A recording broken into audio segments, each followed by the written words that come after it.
দৃশা, তোমার পরীক্ষার রেজাল্ট খুব ভালো হয়েছে, তোমার মাকে বলবে টিউশনি ফিসটা দিয়ে দিতে। যাও এখন বাড়িতে। কি হয়েছে দৃশা? যখন ওর মায়ের কথা বলি তখনই মুখটা অন্ধকার করে। কিছু তো ব্যাপার একটা আছে, বেশি কথাও বলে না, আমাকে দেখতে হবে ওর পিছু পিছু গিয়ে।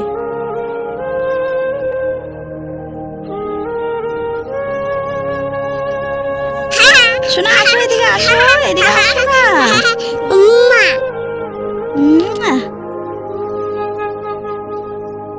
মা, তুমি আমাকে যে কেন গেলে?